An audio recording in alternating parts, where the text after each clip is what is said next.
합리성에서 다시 뒤돌아보면은 합리성이 정당화된다는 겁니다. 합리성. 왜냐하면은 효율성 최고 가치를 도출하는 가장 기본 전제가 뭐냐면은 경제인의 합리성입니다. 그래서 거꾸로 되짚어 보면은 결국은 공리주의는 뭐를 결과적으로 정립을 한 거냐? 하나는 효율성, 사회 이념적 가치로서의 효율성, 그리고 다른 하나는 자기 이익을 추구하는 것에 대한 정당성. 그것을 이제 말하자면은 규범화했다고 이렇게 결론적으로 얘기를 할 수가 있습니다. 왜냐하면은 아까 말한 대로 최고 행복의 원리라는 것은 이것은 이제 체계적으로 연결되지 못할 뿐만 아니고 최대 행복의 원리라는 것이 공리주의의 유니크한 거냐 이것이. 제가 보기엔 그렇지 않습니다. 그 최대 행복의 원리의 그 관념이라는 거는 뭐냐면은 하나보다는 다수가 중요하다는 겁니다. 하나보다는 다수가 더 중요하고 더 가치가 있다. 한 사람보다는 다수인이 더 중요하다.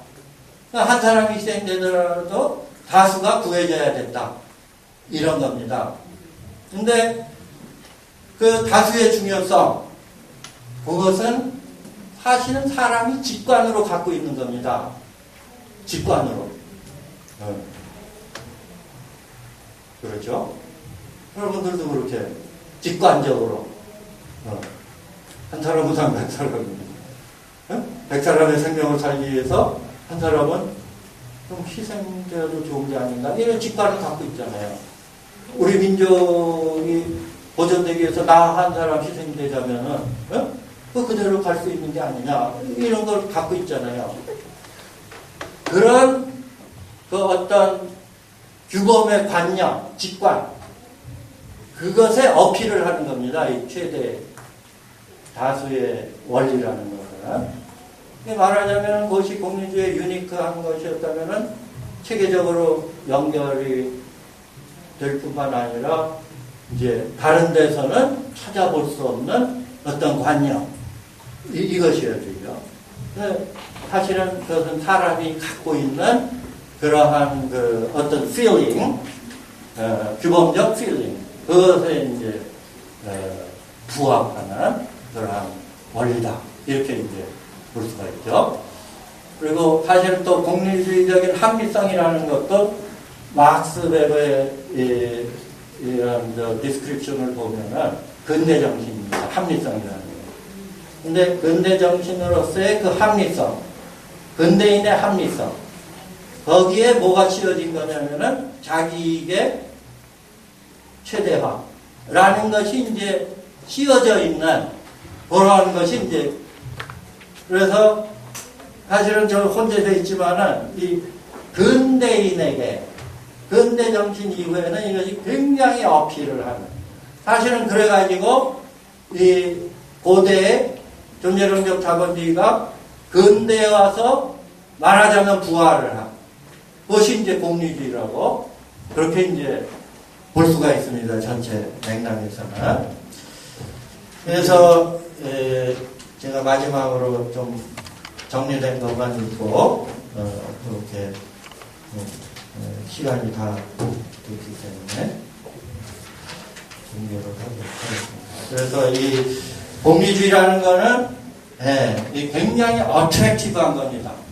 특히 근현대인에게 있어서. 그렇기 때문에 이제 지배적인 사상이 된 것이고, 그리고 강력한 명분이 있습니다. 최대 행복의 원리라는.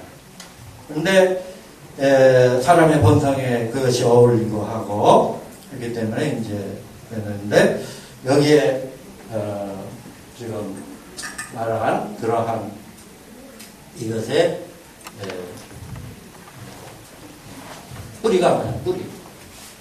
가장 큰 것은 선과 플레저 그를 동일한 것으로 하고 이것이 이제 전체 윤리론 정립을 하고 하는 것에 이게 가장 큰 그 의미가 있다. 이렇게 이제 볼 수가 있고, 그것은 다른 것이 아니고 인간 정신이라는 인간 정신. 인간에게 좋은 것이 선, 그리고 그 이외에 다른 근거가 없다. 그러니까 윤리 정당성이라는 것도 다른 터가 없다 하는 것이 이제 이것이 가장 큰 이 본질이다. 이렇게 결론적으로 얘기를 할 수 있을 것 같습니다. 감사합니다.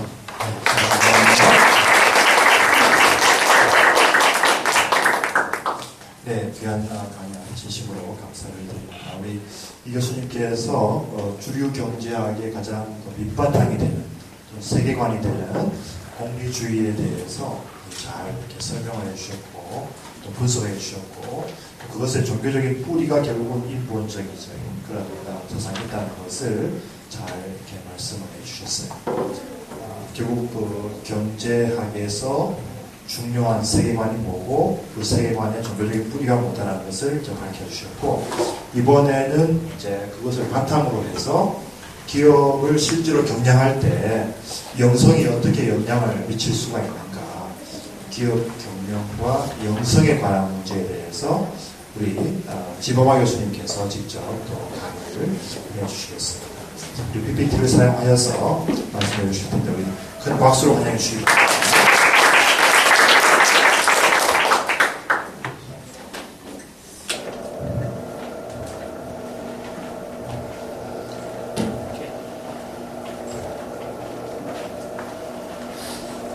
이현철 교수님 좋은 말씀 드렸는데 어떻게 이어가야 되나, 뭐 내가 오늘 원래 이야기하는 자료는 올라가 있을 테니까 여러분들 보시면 되는데, 오늘 우리 컬러키움에서 같이 생각해보고 또 토의하고 토의를 돕기 위해서 제가 중간에서 이제 우리 세 사람이 하지 않습니까? 중간에 주자예요. 처음엔 첫 번째 띈 이제 주자가 제일 중요하죠. 그 다음에 또 제일 중요한 주자는 뭡니까? 마지막 주자죠. 그 중간에 이제 개투한 중간 주자가 이제 역할을 잘해서 잘 받아서 잘 넘겨야 되는데, 이제 아까 계속 말씀을 들으면서 어떻게 이제 바톤을 받지 이제 걱정을 했어요. 넘겨주는 건 그 뒤 이야기고, 앞에 나와 있는 이야기는 경제학 이야기를, 경제학. 나는 그런 이야기를 합니다. 경영경제학 부장으로서 우리 학부 설명회를 한다거나 다른 사람들 이야기할 때 경제학을 전공하면 여러분 나오는 아웃컴, 소득이 뭔지 아십니까? 경제학은 여러분을 지혜롭게 합니다. 최영림 교수님, 철학이 사람을 지혜롭게 합니다. 저는 그렇게 이야기해요. 지혜롭게 합니다. 오늘 지금 이정철 교수님 말씀드렸지 않습니까? 우리가 생각을 어떻게 주어진 문제에서 우리가 결정을 할 때 지혜롭게 할 것이냐, 그런 데 대한 어떤 그 사고의 틀을 제공해 주는 게 경영학이라고 하는데, 거기에 이제 밑바탕에 근저에 깔고 있는 게 특히 근대 경제학에서는 그게 이제 공리주의다. 하지만 공리주의가 모든 걸 다 설명해주고 풀어주는 그런 만병통치학은 아닌 것 같다 하는 게 이제 이정철 교수님이 우리의 생각을 좀 그런 식으로 정리해 주시는 것 같아요. 경제학을 잘 못해서 난 경영을 공부한 사람이니까 이정철 교수님 말에 전체적인 거 완벽하게 이해를 못하는데 저는 그렇게 해석을 했습니다. 그런데 이 경영학이라는 것은, 기업이라든지 조직이라든지 우리가 어떤 목표를 두고 이걸 효과적으로 달성해 가려고 하는 그런 생산적인 실체, 주로 기업이 많이 되겠지만, 그런 실체에서 우리가 어떤 결정을 내리고 방향을 잡아나가고 하는데 그런 중거의 틀을 제공해 주는 게 경제학입니다. 그래서 이 기업 경영학은 하나의 운명 경제학이라고도 볼 수 있는 거거든요. 그래서 이제 지금 우리가 경제와 신앙이라고 이야기를 하는데, 그러면은 이런 주류 경제학에서 이야기하는 이런 우리가 분석 또 논거의 틀을 이렇게 잡았는데, 신앙을 가진 사람으로서는 그럼 이걸 우리의 생산 실체를 우리가 끌고 나가는 현장에서 바로 적용할 수가 있느냐, 이런 의문이 생기지 않습니까? 이제 저는 이제 결론부터 이야기하겠습니다. 적용 가능합니다. 자, 그 이유는 우리가 두 가지, 우리가 뭘 분석을 하고 결정할 때 나는 그 is, ought라는 데 수업 시간에 그런 이야기를 많이 합니다. 어떤 것은 현상을 잘 설명하고 잘 분석하는 그런 측면이 있고, 또 하나는 어떻게 우리가 해야 되는가 하는 그런 당위론적인 그런 또 파트들이 있어요. 그걸 난 깜짝 놀랐는데, 한국과 신앙 컬로키움 제가 제일 첫 번째 이야기 참여하려고 나왔더니 이국인 교수가 뭐라고 그러는가 하면 디스크립션과 프리스크립션이라고 이야기를, 그건 내가 딴 데서 계속 써먹던 말이거든요. 어떻게 법학하고 철학하던 사람이 내 18권을 나하고 상의도 없이 이렇게 쓸 수 있는가, 이거 깜짝 놀랐습니다. 이제 그 이야기는 그분이 현상을 우리가 정확하게 이해해야지만 그것이 어떻게 우리가 예측을 할 수 있고 어떻게 해야 되는가를 또 우리가 처방을 내릴 수가 있다, 이런 이야기를 하면서 디스크립션, 프리스크립션 이야기를 했어요. 그런데 우선 적어도 이 근대 경제학에 있어서는 현상을 설명해 주는 데는 저는 근대 경제학만큼 아주 정확하게 사람들이 어떻게 비해가는가, 행동하고 결정하는가를 잘 설명해 주는 것은 제가 못 본 것 같습니다. 심리학, 물론 이제 잘 설명해 주고, 정치학 잘 설명해 주고, 사회학 잘 설명해 주지만, 이 경제학은 아주 그걸 명쾌하게 지금 이런 전제하에서 사람이 어떻게 행동하느냐, 나의 뭘 위해서, 그런 행복을 위해서 일하고, 또 어떻게 방향을 잡아 나가느냐, 우리 최대의 그런 행복을 추구하는 겁니다. 해가지고 그걸 아주 체계 있고 논리적으로 지혜롭게 설명해 주는 게 그런 경제학이라고 합니다. 그래서 그걸 그대로 우리 현상에서 적용하는 데는 저는 문제가 없다고 봅니다. 그런데 이제 단 한 가지 문제는 뭔가 하면은, 설명은 잘해주고 있지만은 그러면 그 설명 현상에서 왜 그렇게 됐는가는, 현상은 잘 설명했는데만 왜 그런가는 설명하는데 좀 한계가 있습니다.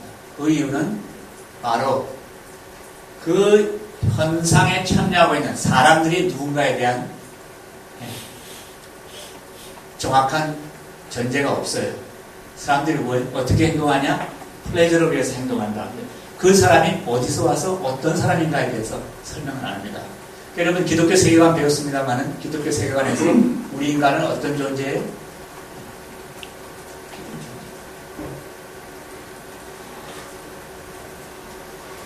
그래서 경제학에서는 사람들은 자기의 뭘 욕망을 추구한다고 이렇게 이야기를 하죠. 그래서 그걸 추구하기 위해서 합리적으로 선택을 한다, 이렇게 이야기합니다. 심리학에서는 도리어 사람은 비합리적인 결정을 많이 하는 그런 존재다. 그래서 이제 우리가 경제학하고 심리학하고 두 개 섞어 놓으면 사람을 바로 설명할 수 있다 그러는데, 아까 말씀드린, 제가 이제 시간이 많이 가는 것 같아서 다시 정리를 해보면은, 우리가 주류 경제학에서 이야기하는 이 현상을 설명하는 이 툴은 도입이 가능합니다.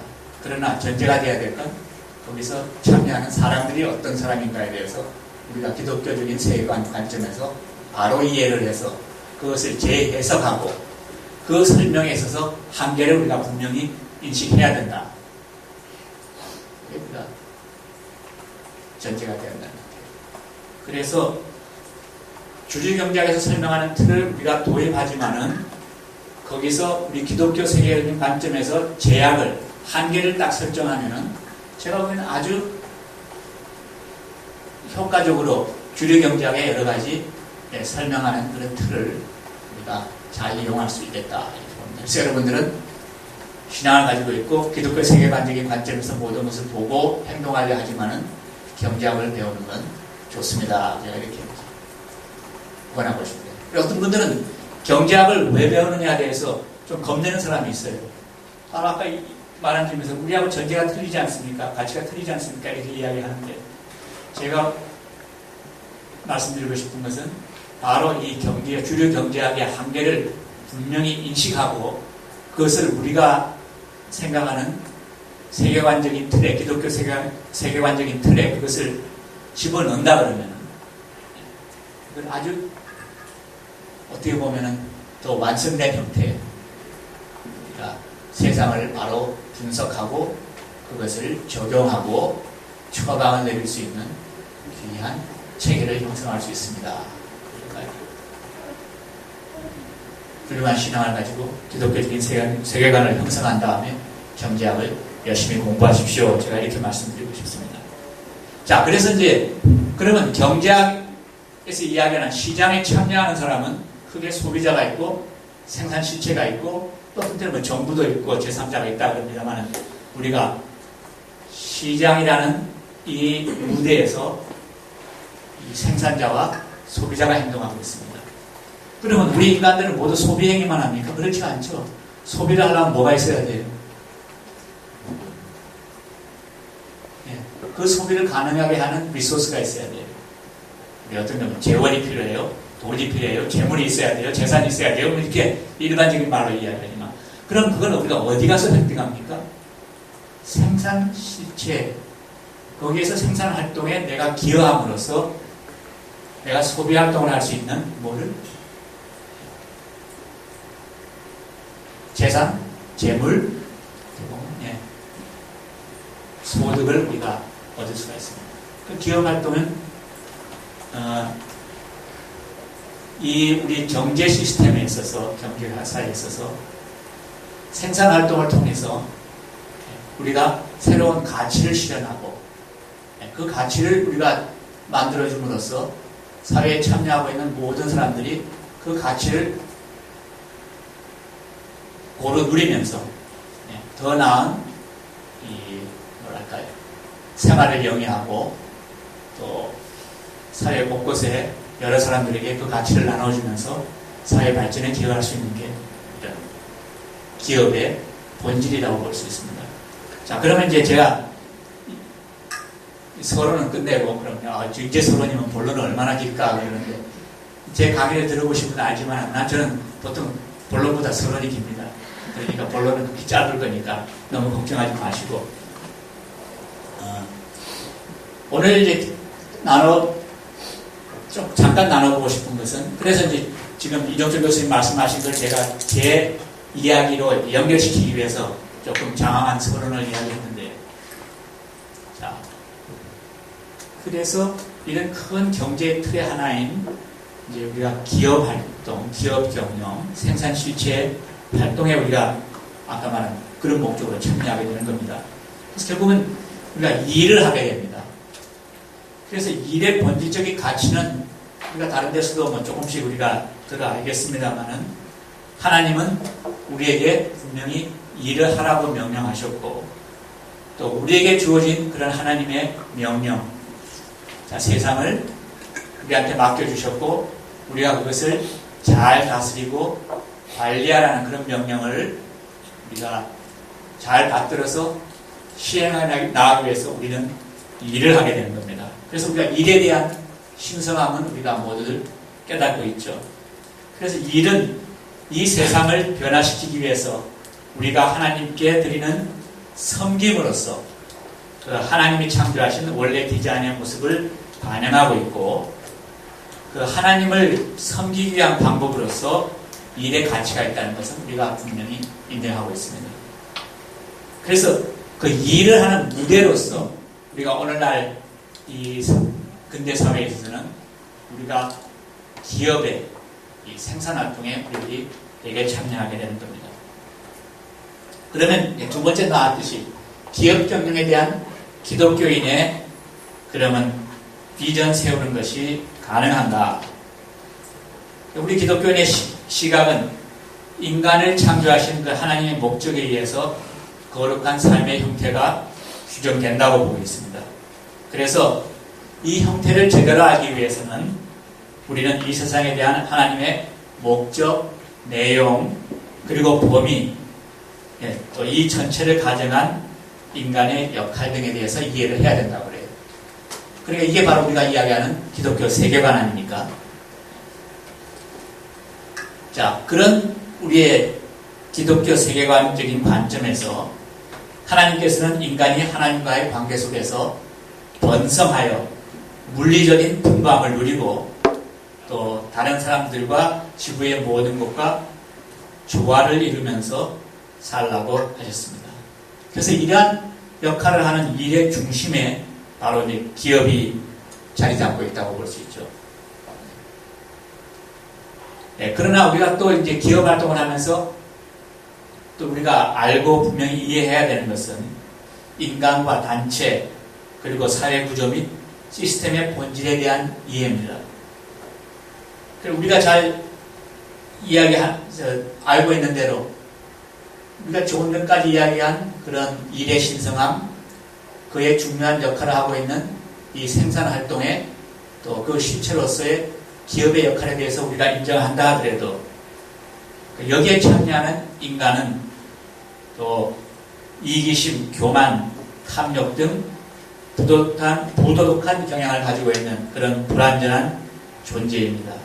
그래서 우리는 경제 시스템과 기업 활동은 이러한 인간의 이중적인 속성을 이해해야만 우리가 그것을 바로 설명할 수 있고 또 그래야만 그러한 불완전한 이중적인 속성을 가지고 있는 이 생산 실체 기업을 가지고 우리가 그럼 어떻게 앞서 설명한 그런 하나님의 우리에게 맡겨주신 세상을 다스리고 잘 관리하라는 청지기로서의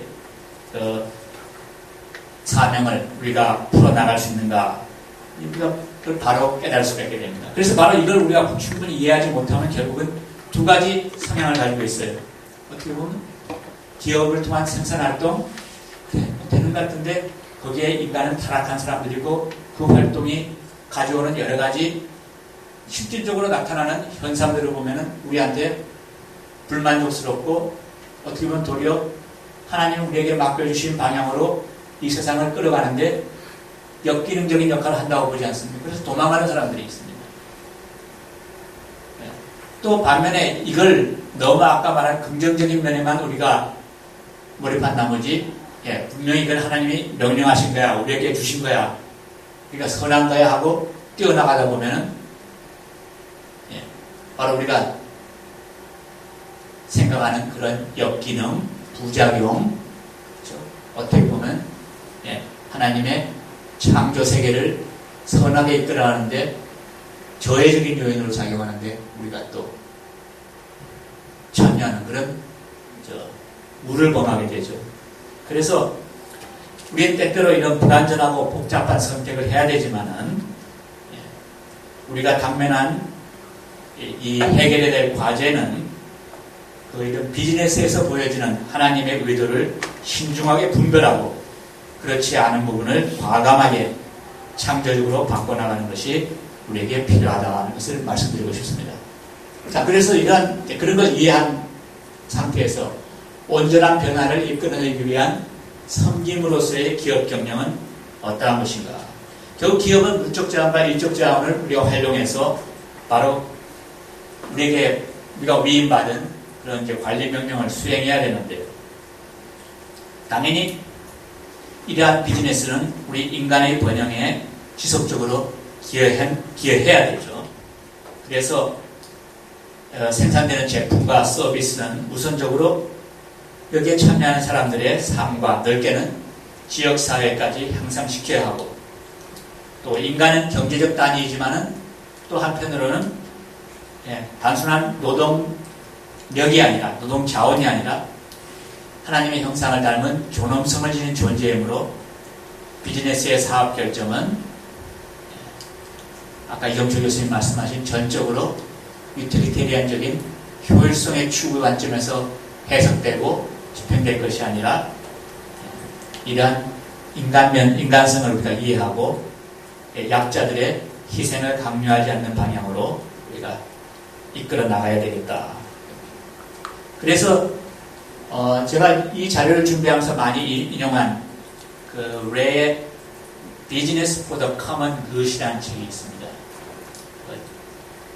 여기에서 제가 따온 개념인데요. 그건 뭔가 하면 비즈니스로서의 부르심을 우리가 기업 경영의 부름을 받았을 때 그 주제의 윤곽을 잡기 위해서는 공공선을 위한 변혁적인 섬김이다.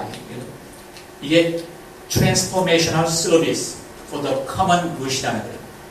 우리의 기업 활동은 그런 Transformational Service, 세상을 변혁하는 하나의 도구로 이 기업 활동이 이용돼야 하고, 자, 무엇을 위한 변혁인가? For the common good, 공공선을 위한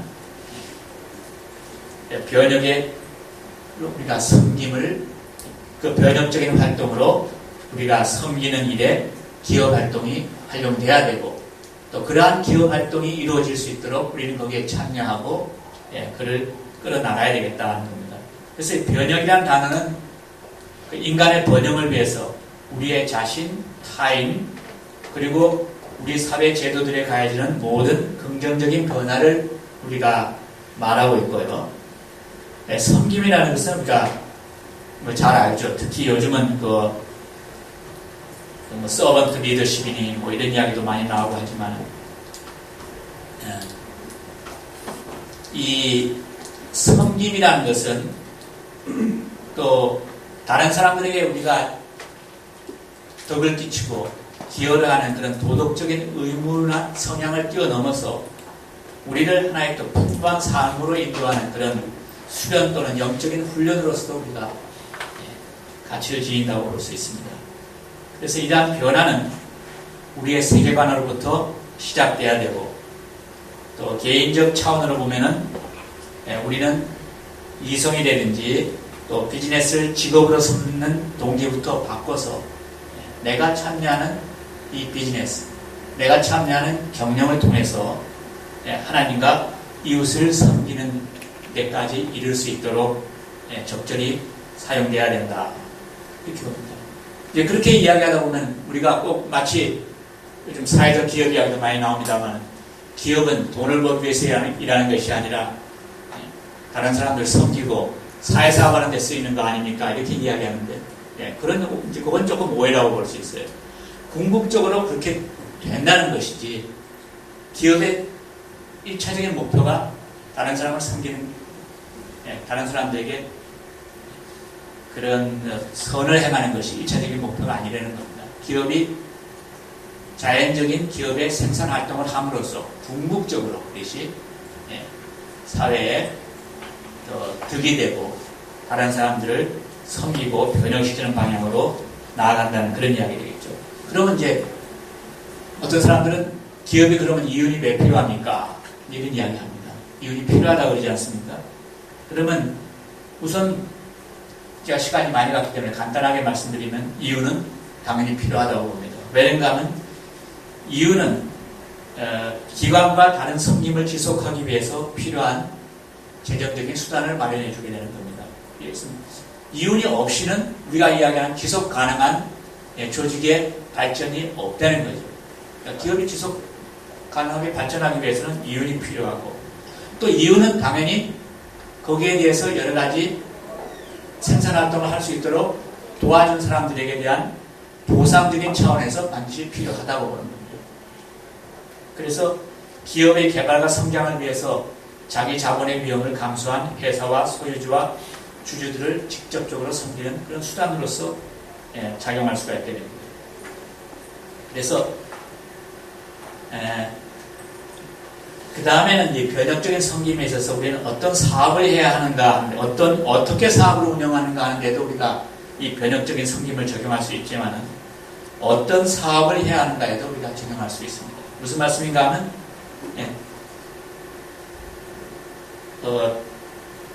비즈니스라는 건 무엇을 하는가, 하나님 우리한테 원하시는 것, 아까 잠시 후에 소명과도 관계됩니다만 우리한테 원하시는 것은 무엇을 해야 되는가, 무엇을 하는가 하는 것도 물론 중요하겠지만 그 이전에 무엇이 되어야 하는가, 어떤 사람이 되어야 하는가가 지금 더 중요하다고 볼 수가 있습니다. 우리가 콜링, 소명 그러면 무엇을 할까, 무엇을 해야 되는가 하는 소명 이전에 무엇이 되어야 하는 소명이 더 필요하다고 봅니다. 특히 오스틴니스의 더 콜에 보면 그 이야기를 많이 하고 있거든요. 사람들이 하나님 나에 대한 비전이 뭡니까? 이야기하면 얘들 내가 무엇을 하나님 하기를 원합니까? 우리 하나님이 내가 무엇을 하기를 원하는, 당연히 뭐가 있겠지만은 그게 뭘 해야지 하나님을 기쁘시게 할까요? 뭘 해야지 이게 좋을까요? 뭘 해야지 내가 존재 이유가 의미가 있습니까? 이렇게 이야기하는데 사실 그보다 더욱더 본질적이고 근본적인 건 내가 어떤 사람이 되어야 하는가가 훨씬 더 중요하다. 오늘 이제 다시 한번 강조하고 싶습니다. 그래서 이게 비즈니스에서 형성되는 영성이라고 했는데 결국은 비즈니스는 사람은 신앙과 가치를 비즈니스에 적용한다고 그러는데요.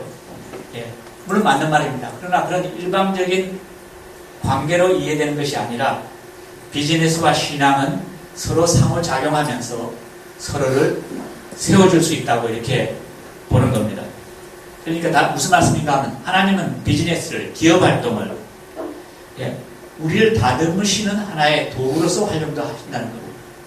우리 비즈니스를 해서 기업활동을 해서 뭘 할까 그러는데 우리가 이런 기업활동, 조직의 생산활동에 참여함으로써 그런 과정을 통해서 나는 인내심도 기르게 되고 그런 역정에서 견디는 훈련도 하게 되고 그러면서 거기서도 나의 어떤 캐릭터가, 인성이 개발되고 형성된다. 결국 말하자면 기업 비즈니스를 통해서 나의 섬김의 덕목이 개발된다고 이렇게 볼 수 있습니다. 그래서 하면서 신뢰, 공정성 같은 덕목을 우리가 기를 수도 있게 되고요. 창조성도 우리가 기를 수 있게 되고 복잡한 문제에서 우리가 그것을 끝까지 끌고 나가는 그런 끈기 있는 역경을 해결하는 그런 능력도 우리가 기르게 된다. 이렇게 볼 수 있습니다. 그렇지만은 이 영적 훈련과 소명에는 또 그런 이면도 있습니다. 우리가 소명을 신앙, 영성 그리고 성격을 연단하는 장으로서 우리가 이 생산활동에 참여하게 되는데요. 우리가 매우